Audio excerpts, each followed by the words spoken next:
Next topic ਜਿਹੜਾ ਆਪਣਾ ਹੈਗਾ ਉਹ ਹੈਗਾ ਡਿਮਾਂਡ ਐਸਟੀਮੇਸ਼ਨ।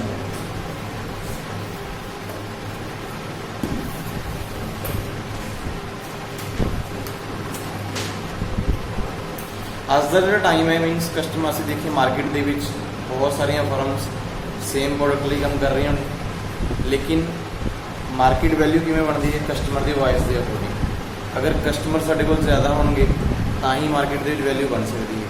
ਤਾਂ ਇਸ ਲਈ ਮੋਸਟਲੀ ਸਾਰੀ ਹੀ ਕੰਪਨੀਜ਼ डिमांड की एस्टीमेशन जरूर करती हैं, क्योंकि डिमांड अगर एस्टीमेट वैसे तो अगर सिंपल वर्ड से गल करती डिमांड में एस्टीमेट पास्ट के अकॉर्डिंग असी करांगे, जरूरी नहीं कि ऑलवेज वही फिक्स ही रहने वाली है, क्योंकि कभी भी पास्ट में देखते हुए डिमांड में एस्टीमेट नहीं कर सकते एज पर लोगों के टेस्ट के अकॉर्डिंग, क्योंकि टेस्ट टाइम के अकॉर्डिंग चेंज होता चला जाता है। जो असी डिमांड अज एस्टीमेट कर लिए फ्यूचर वही रहूगी श्योर नहीं है, लेकिन फिर भी कंपनीज चाहती ने कि एस्टीमेट होना चाहिए।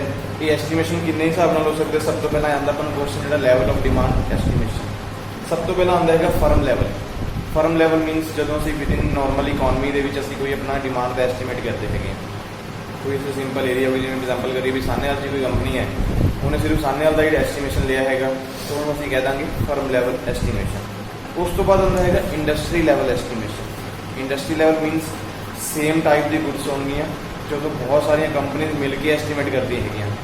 जरूरी नहीं कि सिर्फ सामने पूरे अभी कहिए भी पंजाब के सेम की गुड्स की कोई इंडस्ट्रीज होंगी या कंपनीज होंगी, उन्होंने इंडस्ट्री ही कहते हैं। इंडस्ट्री तो डाउट नहीं किसी को क्लीयर है ना इंडस्ट्री की होंगी। तो जो उन्होंने एस्टीमेशन होगी तो इंडस्ट्री लेवल एस्टीमेशन हो जाएगी। उस तो बाद आती है national level estimation. National level estimation जो गौरमेंट पूरी एस्टीमेशन लैके चलती, जिन्नियां भी साडियां पूरी इकॉनमी के कंपनीज होंगी सेम, उन्होंने असीं नैशनल लेवल एस्टीमेशन भी कह सकते हैं। जिवें कि नैशनल इनकम एस्टीमेशन कर लिया या फिर GDP एस्टीमेशन कर लिया, वो नैशनल लेवल एस्टीमेशन आ जाती है। इंडस्ट्री भी सिर्फ सारिया सेम इंडस्ट्रीज होंगी। हाँ हाँ जी हाँ जी। जो नैशनल लेवल आता है उदों फिर गौरमेंट करती है, उदों नैशनल इनकम के अकॉर्डिंग GDP के अकॉर्डिंग उदों एस्टीमेशन करी जाती है। फिर आती है इंटरनैशनल लेवल। जो असी आल ओवर कंट्री जिथे असी इंपोर्ट एक्सपोर्ट भी कर रहे हैं, जो उत्थे डिमांड एस्टीमेट करी जाती है, उन्होंने असी इंटरनैशनल लेवल भी एस्टीमेशन कहने हैं। फिर इस तो बाद आएंगे सारा time horizon. Time horizon for demand estimation.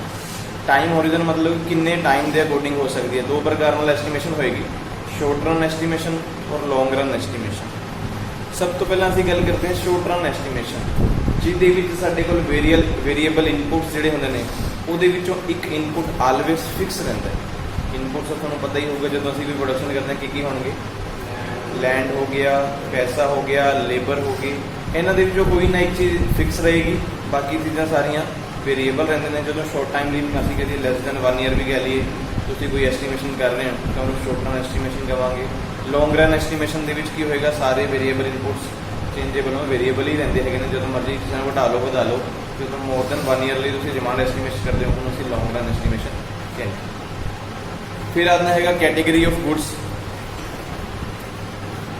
Category किहड़ियां गुड्स होणगियां मीनस जिहड़ियां असीं डिमांड एस्टीमेशन दे विच यूज करते हैं। सब तो पहला साडे कोल गुड्स आते हैं कंज्यूमर गुड्स। कंज्यूमर गुड्स जिहड़ियां असीं नॉर्मल डेली लाइफ दे विच असीं यूज करते हैं, जिवें कि असीं कोई वैजीटेबल्स हो गई, कोई और प्रोडक्ट असीं कहते हैं मिल्क प्रोडक्ट्स हो गए, या फिर सानूं डेली लाइफ जो प्रोडक्ट्स की लोड़ हैगी है, जो उसकी एस्टीमेशन करी जाती हैगी, उन्होंने गुड्स नूं असीं कहते हैं कंज्यूमर गुड्स। एक साडे कोल गुड्स आते हैं capital goods. Capital goods capital goods वो गुड्स होंगे जिहदे विच असीं मीनस जिस चीज़ नाल साडा मीनस बिजनेस चल सकता है, जिवें कि असीं लाइक मशीनरी कहिए, इन्हां दी एस्टीमेशन भी जो करी जाती उन्होंने कैपिटल गुड्स कहने हैं। ये मोस्टली डिमांड्स उदों निकलती है जो कंपनीज कुछ पॉइंट्स देखती है। सब तो पहले जो असीं ग्रोथ करनी हो इंडियन इकॉनमी की, उदों इन्हां दी एस्टीमेशन करी जाती है। अगर इंडियन इकॉनमी की ग्रोथ करनी है तो गवर्नमेंट ऑफ इंडिया होगी, चाहे बिजनेस के अकॉर्डिंग हो गया, तो हर एक इंडस्ट्री सोचती है कि साडे कोल कैपिटल गुड्स अवेलेबल होनी चाहिए। दूसरा लिखा कि अगर साडे कोल ट्रांसपोर्टेशन सिस्टम ज़्यादा होगा, जिवें कि असीं रिवर के अकॉर्डिंग हो गई, एयर के अकॉर्डिंग हो गया, या समुद्र के अकॉर्डिंग हो गया, अगर ट्रांसपोर्टेशन ज़्यादा बैटर होगा तो कैपिटल गुड्स बारे ज़्यादा सोचा जाएगा, क्योंकि ये होंगे कि आज के टाइम जैसे कि कैपिटल गुड्स तो बिना तो काम चलना ही नहीं है, तो डिमांड इन्हों के अकॉर्डिंग भी निकल के आ सकती है। फिर है why to go for demand forecasting. एक क्वेश्चन बाद निकल के आता है, तुम क्वेश्चन पेपर आ भी सकता है कि डिमांड फोरकास्टिंग के जो पिछले लैवल भी देखे, कंट्री लैवल जिस तरह मर्जी लैवल से तुसीं चैक करते हो कि फोरकास्टिंग बेस से तुसीं जांदे ही कि हो रीजनस की ने भी फोरकास्टिंग करने दे। सब तो पहला रीजन है लिखा है increase the supply chain efficiency. Supply की जी चेन है मार्केट के वो एफिशिएंट लैवल नाल बनी रहे, इसलिए कहना डिमांड की फोरकास्टिंग करी जाती है।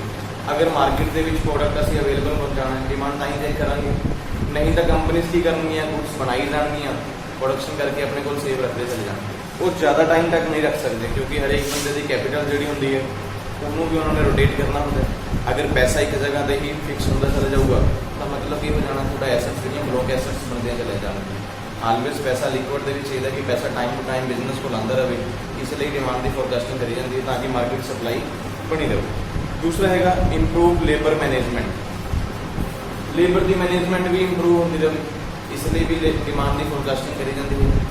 अगर असी मार्केट डिमांड देखा नहीं फिर सानू लेबर रखने का भी कोई बेनीफिट नहीं है क्योंकि लेबर की कोस्ट तो कंपनी को पैनी ही पैनी है। जो भी बिजनेस चल रहे होंगे उन्होंने कोस्ट उतना ही इंक्रीज होती चली जाएगी, प्रोडक्शन होंगे चले जाएंगे, लेबर ने अपने पैसे का डिमांड करनी है। अगर ये पैसा रोटेट होगा मार्केट सप्लाई जाऊगी पैसा कंपनी को लाता रहूगा तो उन्होंने लेबर का भी मैनेजमेंट प्रॉपर तरीके हो जाती है। Ensure adequate cash flow. ये भी डिमांड फोरकास्टिंग के मेन रीजन है कि सानू कैश फ्लो भी टाइम के अकॉर्डिंग चेक करते रहना चाहिए है। अगर साडा आउटफ्लो होगा तो ही इनफ्लो होना है। अगर असी गुड्स बना के स्टोरी करते चले जाएंगे फिर साडा आउटफ्लो है ही नहीं है, फिर साडे कोल स्टोरेज होते चले जाऊगी तो असी की फ्लो कैसेट के जाएंगे। इन्हों लिक्विड कन्वर्ट करने जरूरी है कि असी माल मार्केट के उतारते रहिए, वो डिमांड चेक करते रहिए साडा प्रोडक्ट कितने सेल हो रहा है, उसके अकॉर्डिंग साडा पैसा जो है इनफ्लो के भी अंदर चलता है। फिर है create accurate budgeting. Demand forecasting इसलिए भी करी जाती है कि असी अगर बजट बनाने मोस्टली बिजनेस बजट तो बिना काम ही नहीं करते हैं। असं एग्जाम्पल करिए गवर्नमेंट भी हर साल बजट बनाती है, तुम देखते हैं कि हाँ बजट हर साल बनता ही है, वो भी उन्होंने फिक्स कराता है भी कोई ना कोई सैक्टर से कितना पैसा लगाना है। सेम कंपनीज का भी सेम होता ही होता है, उन्होंने भी अपना पैसा सैटअप करना होता है, इसलिए वो डिमांड सैटअप कर दे। फिर है उसको क्राइटेरिया फॉर गुड फोरकास्टिंग। अगर तुम फोरकास्टिंग बहुत वधिया तरीके करनी हैगी है तो वो कि मीनस एक हैडिंग या कि साढ़े को फ्लोर्स अवेलेबल होने चाहिए जिस बेस से फोरकास्टिंग कर सकते हैं। सब तो पहले है accuracy in forecasting. First point अस लिख सकते हैं अगर असी गुड फोरकास्टिंग करनी है तो वो है कि एक्यूरेसी इन फोरकास्टिंग। जो भी तुम फोरकास्टिंग करोगे फ्यूचर लिए कुछ भी तुम फाइंड कर रहे हो या डिसीजन लै रहे है वो मोस्टली एक्यूरेसी होनी चाहिए है। कुछ ना कुछ बेस या कुछ ना कुछ थोड़े को रिसर्च की होनी जरूरी चाहिए है जिस बेस से तुम अपना रिजल्ट लैके आ रहे हो। इदा ना हो कि वो सोच के कहता भी अज अगर 5 प्रोडक्ट विक रहे हैं पास्ट 3 विक रहे थे अगे आने वाले टाइम 4 विक जाएंगे, ये फोरकास्टिंग असं नहीं कह सकते। फोरकास्टिंग तुम लोगों के टेस्ट के अकॉर्डिंग बिहेवियर के अकॉर्डिंग या फिर उन्होंने सोसाइटी लैवल के अकॉर्डिंग जिस तरह की भी उन्होंने सोच है कि उसके अकॉर्डिंग फोरकास्टिंग अगर करोगे ज़्यादातर ये होंगे कि रिव्यू मैथड ज़्यादातर यूज़ करा जाता है। असं लोगों जाकर उन्होंने इंटरव्यू लैके उन्होंने रिव्यू यूज़ करते हैं जिस बेसिस से फोरकास्टिंग कर सकते हैं। दूसरा है economy of forecasting. Economies of forecasting देखा कि जी तुम फोरकास्टिंग कर रहे हैं वो भी हमेशा ध्यान रखा जाए कि इसकी जी कोस्ट है वो भी घट तो घट आए। फोरकास्टिंग करने असीं इन्ना भी ज़्यादा टाइम ना लगाइए कि साडी कोस्ट इंक्रीज होती चली जाए, फिर फोरकास्टिंग करना कोई बेनीफिट नहीं होता है क्योंकि तुम फ्यूचर बारे प्रेडिक्ट करोगे लगातार ही तुम आंसर्स लैके आ रहे हो बाद जो रियल आंसर लैके आना बहुत मुश्किल होगा क्योंकि लगातार आंसर लाओगे तो कोस्टिंग तो साडी इंक्रीज होनी ही होगी। फिर है क्विक रिजल्ट। अगर गुड रिजल्ट या फोरकास्टिंग करनी है तो रिजल्ट भी क्विक होने चाहिए, मीनस विद इन 1 डेज या 2 डेज जिन्ने टाइम के रिजल्ट इकट्ठा कर सकते हैं वो जल्दी तो जल्दी कंपनी की बेनीफिट हो सकता है। अगर जितना ज़्यादा लेट होंगे उतना ज़्यादा नुकसान होंगे चला जाएगा। फिर अवेलेबिलिटी एंड टाइमलैस। जो भी इन्फॉर्मेशन की लोड़ हो ऑलवेज साढ़े को इन्फॉर्मेशन अवेलेबल होनी चाहिए, टाइम भी साढ़ा घट लगना चाहिए। किसी को कोई इन्फॉर्मेशन पूछी जाए जो भी असं फोरकास्टर हायर किए या डिमांड बारे देख रहे हैं वो टाइम उन्होंने हमेशा घट ही असं कुछ पूछिए सू नाल आंसर दे दें, इस तरह की फोरकास्टिंग होनी चाहिए है। फिर है ड्यूरेबिलिटी। जो भी फोरकास्टिंग तुम अज कर रहे हो वो ड्यूरेबिलिटी भी होनी चाहिए, मीनस ये नहीं कि अज असं फोरकास्टिंग की कल वो बेनीफिट ही नहीं सू आने वाले समय में भी सूँ बेनीफिट मिलना चाहिए, ये फोरकास्टिंग होना जरूरी है। फिर उस तो बाद साढ़े को है कि method of forecasting.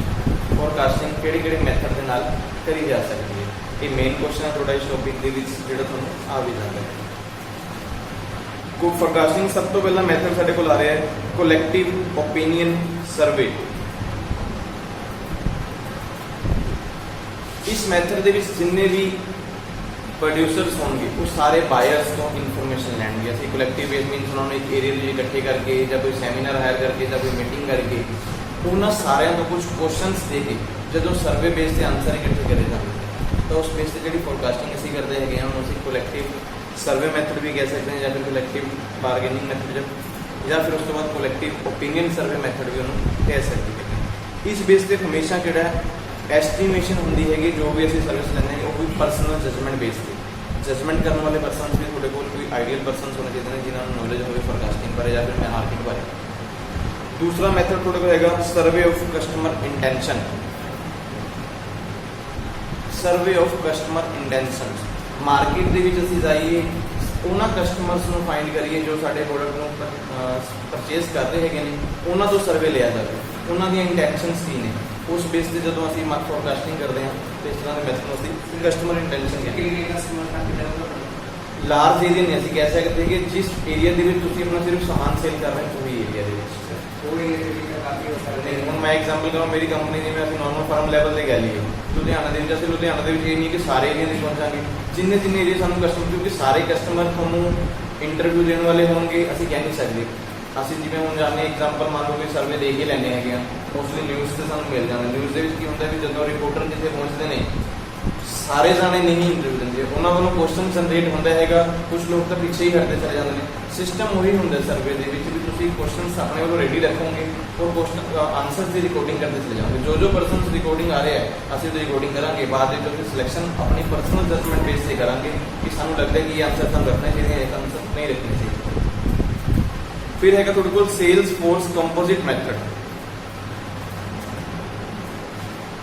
Cell force composite method ये मैथड साडा वो होंदा है कि जिहड़ी साडी सेल्स फोर्स होंदी है जिहड़े मतलब साडे सेल्स एग्जीक्यूटिव हो गए या सेल्स परसन असीं जो रखे हुए हैं उस फोर्स को मार्केट में सप्लाई करिए जिस एरिया के जो परसन आ रहे हैं असीं उन्हां तों भी सर्वे लईए उन्होंने भी कोई फीडबैक असं क्वेश्चन बना के दे दिए या कोई इतना परफॉर्मा बना के दे दिए कि जो कस्टमर को साਡਾ सामान जा रहा है तो उन्होंने सर्वे नाल लैके आओ तो उदा जो साडे डाटा इकट्ठा होंदा सी उहनूं सेल फोर्स मैथड भी कहते कादी क्लास है। नैक्सट जो साडे कोल मैथड है वो है expert opinion method.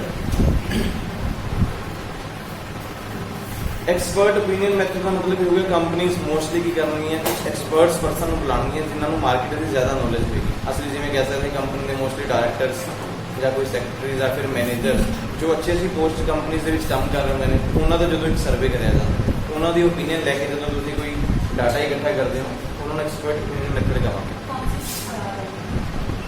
Next method थोड़े को है Delphi technique. Delphi DELPHI Delphi technique for forecasting ये मैथड असी मोस्टली असी ओल्ड वर्ड के अकॉर्डिंग ये मैथड चलता है जिवें असीं भी सानूं कोई अगर प्रॉब्लम आ रही है असीं फोरकास्टिंग कुछ करनी है मोस्टली कंपनीज की करनी है अपने अलग अलग डिपार्टमेंट के विचों जिहड़े डिपार्टमेंट रिप्रजेंटेटिव परसन होंगे उन्होंने बुला के एक मीटिंग सेटअप करनी उन्होंने हर एक परसन की राय ली जाती हैगी है और जो भी सानूं जजमेंट बेस से बेटर लगता है कि असीं इस परसन को सिलेक्ट करना है फिर वही ओपीनियन लैके जो असीं फोरकास्टिंग करते हैं तो उन्होंने असीं दिल्फी टेक्निक कहते हैं। ये भी मोस्टली एक्सपर्ट परसन ही होंगे क्योंकि फील्ड के अकॉर्डिंग कहोगे असीं इतना नहीं कह सकते कि कोई भी एक्सपर्ट परसन बुला लोगे जिहड़े अपने अपने फील्ड के एक्सपर्ट परसन बैठे हैं क्योंकि कई बार डिमांड फोरकास्टिंग असीं इतना नहीं कह सकते सिर्फ सेल वाले परसन ही फाइंड करेंगे थोड़े नाल जिहड़े परसन काम कर रहे हैं उन्होंने तो भी तुहानूं कोई ना कोई टेक्निक्स मिल सकती है इदां टेक्निक्स असीं दिल्फी टेक्निक भी कहने जिहड़े एक्सपर्ट्स होंगे वो बाहरों बुलाए जाएंगे एक्सपर्ट परसन जो मार्केट बारे नॉलेज रखते हैं जिवें असीं कोई ऑडिटर सानूं मिल गए या फिर कोई सीए टाइप परसन मिल गए वो उन्होंने परसन बुलाया जाएगा जी दिल्फी टेक्निक्स होगी थोड़ी विद इन ऑर्गेनाइजेशन परसन बुलाए जाएंगे उन्होंने तो ही डाटा लिया जाएगा। फिर उस तो बाद थोड़े कोल आ रहे हैं एक लास्ट हैगी है nominal group technique. Nominal group technique ये टेक्निक्स कई बार थानू लग तो भी क्वेश्चन दे देंगे कि नॉमिनल ग्रुप टेक्निक की है ये जिन्ने भी है जी क्या बोल nominal group technique.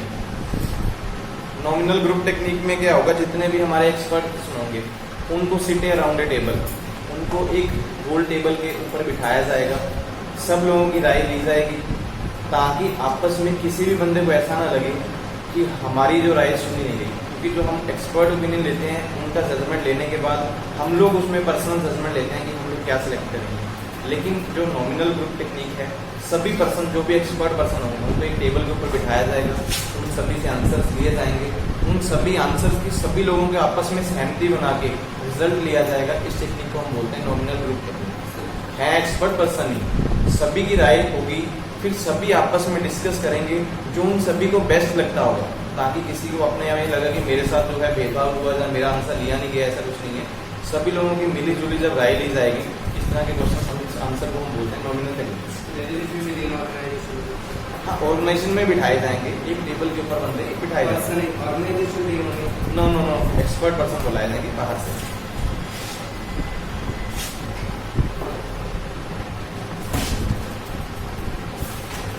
Method of trend projection.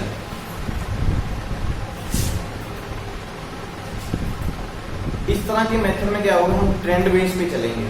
जैसे हर एक कंपनी ऑलवेज कोई चार्ट रेडी करती है कि हर साल हमारी सेल कितनी बढ़ रही है, या फिर हर साल लोग किस एरिया में हमारा डाटा जो है इंक्रीज हो रहा है। तो वो चार्ट के अकॉर्डिंग जब हम प्रोजेक्ट बनाते हैं तो उसको बोलते हैं मेथड ऑफ ट्रेंड और प्रोजेक्शन। हम एक ट्रेंड बेस पे चलेंगे। हम किसी भी एरिया में देखते हैं, जैसे कोई बंदा अकाउंट्स फील्ड में अगर टैली यूज करा तो उसमें ऑटो मोड पे ट्रेंड नीचे चार्ट बनते चले जाते हैं, वो अप डाउन आता रहता है। अगर कोई बंदे नॉर्मल कंपनी में HR में है या फिर प्रोडक्शन में है, सेल में है, वहाँ पर भी वो ग्राफ रेडी करते हैं, कुछ चार्ट रेडी करते हैं। अभी 1 महीने में हमारी सेल कितनी बढ़ रही है, कहाँ पर अप डाउन आ रहा है, कहाँ पर डाउन हो रहा है, कहाँ पर मूव हो रहे हैं। उसी तरह से जब ट्रेंड बनाया जाता है, एक्सपर्ट पर्सन या फिर कंपनी के जो भी मैनेजर्स पर्सन होंगे या सेल्स वाले एग्जीक्यूटिव पर्सन होंगे, जो अपने बेस पे प्रोजेक्शन बनाते हैं कि हमारी सेल इतने साल में इतनी डिमांड बढ़ेगी, 1 महीने में या इतनी कम होगी, उस तरह के टॉपिक को हम बोलते हैं प्रोजेक्शन या फिर ट्रेंड मेथड। ये था आपका डिमांड फोरकास्टिंग और एस्टिमेशन का टॉपिक। नेक्स्ट टॉपिक आपके इसमें है cost theory. Cost theory and estimation. सबसे पहले तो हमें कोस्ट जो आता है, अभी कोस्ट मतलब क्वेश्चन जो हमें आता है वो होता है कोस्ट क्या होता है। कोई एग्जांपल आपकी तरफ से भी कोस्ट क्या होगी? किसी भी प्रोडक्ट को बनाने के लिए जो हमारी कॉस्ट लगती है कंपनी की, जितने भी कंपनी के इनपुट्स यूज हो रहे हैं, जो भी हमारे खर्चे आते हैं, चाहे वो फिक्स्ड हो, चाहे वेरिएबल हो, चाहे वो ओवरहेड हो, जब सभी का कॉम्बिनेशन करके कॉस्ट कंपनी दिखाती है तो उसको हम कॉस्ट ही बोलें। क्वेश्चन आपका बनेगा भी काइंड ऑफ कॉस्ट, कितने प्रकार की कॉस्ट कंपनी में पड़ेगी। सबसे पहले कॉस्ट आती है अकाउंटिंग कॉस्ट। कंपनी को पूरी कंपनी का रिकॉर्ड रखने के लिए विद इन ऑर्गेनाइजेशन जो भी अकाउंटेंट रखेंगे, प्लस उसका जो भी रिकॉर्ड रखने के लिए जो हमें खर्चा लगता है उसको हम बोलेंगे अकाउंटिंग कॉस्ट। सेकंड आपके पास है रियल कॉस्ट। रियल कॉस्ट का होगा प्रोडक्शन करने पे कंपनी को एक्चुअल में जितना खर्चा आया होता है उसको हम बोलेंगे रियल कॉस्ट। फिर आपके पास है third opportunity cost. Opportunity cost वो कॉस्ट होगी कंपनी ने कोई एक खर्चा किया, उससे एक एक्स्ट्रा बेनिफिट भी कंपनी करवा सकती है, उस तरह की कॉस्ट को हम बोलेंगे अपॉर्चुनिटी कॉस्ट। मैं एग्जांपल के तौर पे बोलूँ, कंपनी ने अकाउंटेंट हायर कर लिया, अकाउंटेंट को सैलरी दे रहे हैं पर मंथ की, वो अकाउंट्स का काम तो करते हैं लेकिन शाम को जाते समय सभी डिपार्टमेंट्स की रिपोर्ट्स भी इकट्ठी करके चले जाते हैं, तो उसको हम अपॉर्चुनिटी कॉस्ट बोलते हैं। हमने कोई ऐसा पर्सन हायर कर लिया जिससे हमें खर्चा करने से एक्स्ट्रा बेनिफिट भी हम उससे ले सकते हैं। मोस्टली जैसे प्राइवेट सेक्टर में होगा, एक काम करवा रहे हैं, उसका दूसरा काम भी उससे करवा लिया जाता है, लेकिन उस चीज़ के उसको पैसे नहीं होते, लेकिन हम तो बोल रखते हैं कि आपने अकाउंट्स का ही काम करना है, तो इस तरह की कॉस्ट को हम अपॉर्चुनिटी कॉस्ट भी बोलते हैं। Out of pocket cost. Out of pocket cost का मतलब जब कंपनी में जो भी ओनर्स होंगे या जो भी हम बोल सकते हैं शेयर होल्डर होंगे, जब वो अपनी जेब में से भी पैसे लगाते हैं, बाद में कंपनी को बुक्स में रिकॉर्ड करने के लिए बोला जाए, उसको बोलते हैं out of pocket cost. Company ने खर्च नहीं किया होता, कई बार कंपनी के काम के लिए कोई भी पर्सन खर्चा करके आया है, एक्चुअल में वो स्लिप लेके आया कि कंपनी के काम के लिए पैसा लगा, तो उसको आउट ऑफ पॉकेट कॉस्ट भी बोल सकते हैं। फिर आती है हमारे पास पास्ट कॉस्ट। पास्ट कॉस्ट होंगी जो आपने पास्ट में कोई भी काम किए या पास्ट का जो रिकॉर्ड आपके पास बना हुआ है, जो खर्चे उसमें दिखाए गए, वो कॉस्ट हमारी पास्ट कॉस्ट है। फिर आती है उसके बाद फ्यूचर कॉस्ट। जब फ्यूचर को एस्टिमेट करते हुए हम अंदाजे लगाते हैं कि इतने खर्चे हमारे फ्यूचर में लगेंगे, उसको हम फ्यूचर कॉस्ट करेंगे। उसके बाद आती है हमारे पास sunk cost, SUNK, sunk cost. Sunk cost वो कॉस्ट होती है जिसका हमने डिमांड पास्ट को देखते हुए हम सोचते हैं कि पास्ट को देखते हुए हम फ्यूचर में इतना पैसा लगाएंगे, इस तरह की कॉस्ट को हम संक कॉस्ट बोलते हैं। ये अपने नेचर में फिक्स्ड होती है, हम ऐसा मान के चलते हैं कि पास्ट में हमारा इतना खर्चा हुआ है, फ्यूचर में भी हमारा इतना खर्चा होने वाला है, तो इस तरह की कॉस्ट हमारी संक कॉस्ट होगी। उसके बाद आती है फिक्स्ड कॉस्ट। फिक्स्ड कॉस्ट वो होंगी जो अपने नेचर में बिल्कुल फिक्स होती हैं, जो हर महीने हमें पता है कि इतना हमें हर साल देना ही देना, हर महीने अपने पैसे लगे लगते हैं। एग्जाम्पल में बोलूँ कि लेबर इस महीने 10,000 सैलरी गई तो अगले महीने भी 10,000 सैलरी जाने वाली। उसके बाद आती है वेरिएबल कॉस्ट। वेरिएबल कॉस्ट वो कॉस्ट होंगी जो प्रोडक्शन के हिसाब से चेंज होती रहेंगी। अगर प्रोडक्शन कम हो रहा है तो कॉस्ट भी कम होंगी, प्रोडक्शन बढ़ रहा है जैसे जैसे उसका लेवल इंक्रीज होगा कॉस्ट भी बढ़ती चली जाएगी। इस तरह की कॉस्ट को हम बोलेंगे वेरिएबल कॉस्ट। फिर उसके बाद दो कॉस्ट और है आपके पास, एक है short run cost. Short run cost होगी जो आपने शॉर्ट टाइम में जितना खर्चा किया होगा। इस तरह की कॉस्ट में वेरिएबल इनपुट्स एक फिक्स होगा, बाकी सारे वेरिएबल में रहते हैं जितने भी कंपनी के इनपुट्स होंगे। उसके बाद आती है हमारे पास long run cost. Long run cost होंगे जिसमें सारे इनपुट्स वेरिएबल बेस पे होते हैं, जिनको एज पर प्रोडक्शन के हिसाब से कन्वर्ट किया जा सकता है। शॉर्ट रन कॉस्ट में इन्होंने आगे कुछ टाइप भी दिए। सबसे पहले टोटल कॉस्ट। टोटल कॉस्ट क्या होगी? प्रोडक्शन करने पे मान लीजिए कंपनी ने 1000 प्रोडक्ट बनाए हैं, 1000 प्रोडक्ट बनाने पे उनको जितने कॉस्ट लगी उसको हम बोलेंगे टोटल कॉस्ट। टोटल कॉस्ट के बाद आपके पास आती है एवरेज कॉस्ट। एवरेज कॉस्ट क्या होगी भाई? जितने कंपनी ने प्रोडक्ट बनाए हैं उसको हम जब क्वांटिटी को पूरी सेल के साथ डिवाइड कर देंगे तो हमारे पास क्या आ जाएगा? Average cost. एक आती है मार्जिनल कॉस्ट। मार्जिनल कॉस्ट क्या होगी? आपके प्रोडक्शन में कुछ एक्स्ट्रा इंक्रीज करने पे या डिक्रीज करने पे कॉस्ट पे जो इफेक्ट आता है उसको हम बोलेंगे मार्जिनल कॉस्ट। कंपनी अगर 1000 प्रोडक्ट बनाने पर उनको कॉस्ट आ रही है 10,000, अगर वही प्रोडक्ट वो कंपनी 1100 बनाती है तो उनकी कॉस्ट में कितनी ज़्यादा इंक्रीज हुआ तो वो हमारी क्या हो जाएगी? मार्जिनल कॉस्ट होगी। एवरेज कॉस्ट में सेल्स से टोटल वेरिएबल कॉस्ट को हम क्वांटिटी से डिवाइड करते हैं। जितनी भी हमें टोटल कॉस्ट होगी, जितनी भी हमारी टोटल कॉस्ट है उसको क्वांटिटी से डिवाइड करेंगे। ठीक है, कोई भी जो हमारा जितना खर्चा लगा है, जितने हमने प्रोडक्ट बनाए हैं उसको डिवाइड करोगे तो आपके पास एवरेज आ जाएगी, मतलब पता लग जाएगा कि पर क्वांटिटी के ऊपर कितना हमारा खर्चा आ रहा है। उसके बाद हमारे पास आती है एक लॉन्ग रन कॉस्ट। हमने पहले यही है हमारे पास टाइप ऑफ कॉस्ट जो हमें क्वेश्चन में 10 नंबर के लगता ही आता है। टोटल वेरिएबल कॉस्ट कितनी है उनको आप लिखिए। ये था आपका छोटा सा टॉपिक जो हुआ कॉस्ट के लिए खत्म। इसमें एस्टिमेशन उन्होंने कुछ भी नहीं बताया। कोई लगती हो कॉस्ट पूछने वाली है तो मेरे से क्लियर कर सकते हैं।